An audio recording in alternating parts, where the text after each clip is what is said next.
देखेंगे कि छत्तीसगढ़ 80% लिया है, वहीं उत्तर प्रदेश 92%, गुजरात 146%, मध्य प्रदेश 125% और हरियाणा जो इनके शासित राज्य है उसमें 180% और कर्नाटक 126%। हम तो केवल 80% हैं, ये लोग तो सैकड़ा पार कर गए हैं और दोहरे शतक के करीब पहुंच रहे हैं।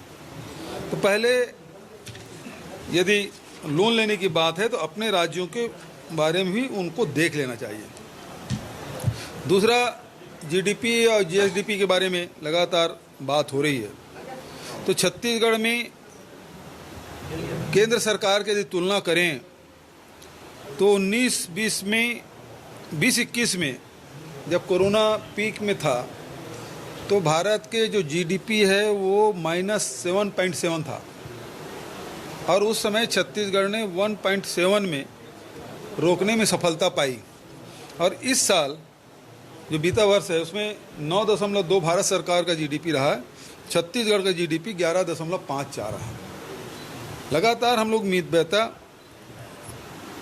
के साथ हम लोग काम कर रहे हैं, साथ ही राज्य के राजस्व में लगातार वृद्धि, जिसमें आप देख सकते हैं कि केंद्र के जो अंश है हमेशा ये देखने में आया है कि वो अधिक रहता है, राज्य का हिस्सा है वो कम रहता है बजट प्रावधानों में। लेकिन पिछले वर्षों से जब से हमारी सरकार बनी है तब से केंद्र सरकार लगातार उसमें कटौती कर रही है और हम लोग लगातार राजस्व कैसे बढ़े ये प्रयास कर रहे हैं। तो उसके कारण से आज पिछले वर्ष जहाँ 35,000 करोड़ था राज्य के राजस्व, इस साल 45,500 करोड़ हो गया है। और भारत सरकार को जो राजस्व जो हिस्सा है, जो केंद्रीय कर है चाहे अनुदान हो, वो 45,700 करोड़।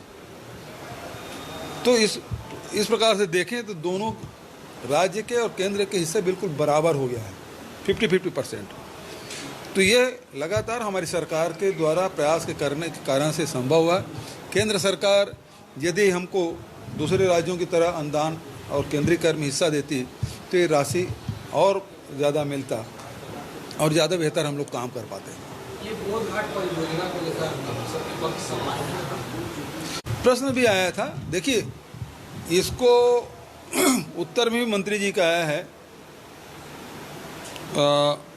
वो जो भारत सरकार की जो कंपनी है उसे ही उसका डीपीआर बनाने का हम लोगों ने दिया, क्योंकि भारत सरकार के जो मिनी नवरत्न है उसमें वेस्पो भी एक है और उसी को डीपीआर बनाने के दिया। उसकी मीटिंग मैंने की थी और उन्होंने कहा कोरोना के कारण से हम वो पूरा नहीं कर पाए, तो वो काम चल रहा है। दूसरी बात ये है कि पिछले दिनों आंदोलन भी हुआ और ये भी देखने, क्योंकि वो एरिया नारायणपुर और अबूझमाड़ और बस्तर, दंतेवाड़ा, बीजापुर से जुड़ा हुआ है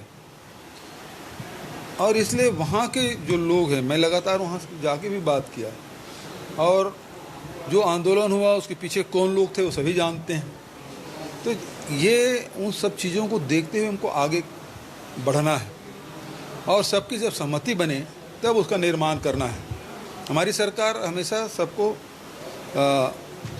सहमत करके ही काम आगे करती रही है।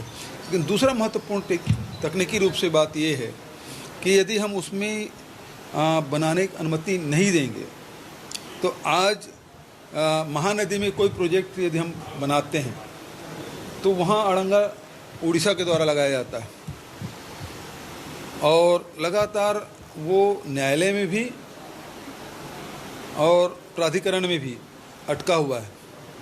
जल प्राधिकरण जो बना है जिसमें कोर्ट है, जिसमें आपत्ति की जाती, दोनों राज्य सरकारें जिसका निपटारा करते हैं उसमें लगा हुआ है। तो यदि हम आज दावा छोड़ देंगे तो भविष्य में कभी बस्तर के लोग सहमत होंगे और बनाना चाहेंगे तो बहुत परेशानी होगी, क्योंकि नीचे में कलमेश्वरम का बांध बना हुआ है और वो कहेंगे हमारे पानी सब छत्तीसगढ़ रोक रहा है, तो फिर हमारा बस्तर फिर सूखा रहेगा। तो आज सहमत भले ना हो रहे हों, लेकिन कल वही जब मांग करेंगे तो रास्ता खुला भी रहे। तो इसलिए जब तक के बस्तर के लोगों की सहमति नहीं होगी तब तक के बोध घाट प्रोजेक्ट हम तैयार शुरू नहीं करेंगे। निर्माण और उसके जो व्यवस्था वितरण व्यवस्था इसको लेकर भी सवाल देखिए, ये लोग बार बार गुमराह करने की कोशिश करते हैं। सुप्रीम कोर्ट का सीधा आदेश ये है कि ये उसमें हाइजीनिक होना चाहिए, दूसरा उसमें किसी प्रकार से उसमें हाथ लगे मत। तो उसमें तो कम से कम मेन पावर किस में लगेगा? जो बड़े उद्योग, उसी में तकनीकी जहाँ होगा वहाँ किया जा सकता है। और क्वालिटी भी एक जैसा हो। बहुत सारे रेडी टू यूज हम खोले हैं तो सबकी क्वालिटी में समानता होती है क्या? जबकि रेडी टू यूज की तरह सब बच्चों को हम दे रहे हैं, तो उसमें क्वालिटी में हमारी समझौता नहीं होना चाहिए। और जो वहाँ रायगढ़ की जो फैक्ट्री है वो मध्य प्रदेश सरकार के समय बना हुआ है, सरकार के ही फैक्ट्री है, वो कोई प्राइवेट तो है ही नहीं। तो फैक्ट्री यदि पंजरी यदि चले तो इनको तकलीफ क्या हो रही है? सरकारी फैक्ट्री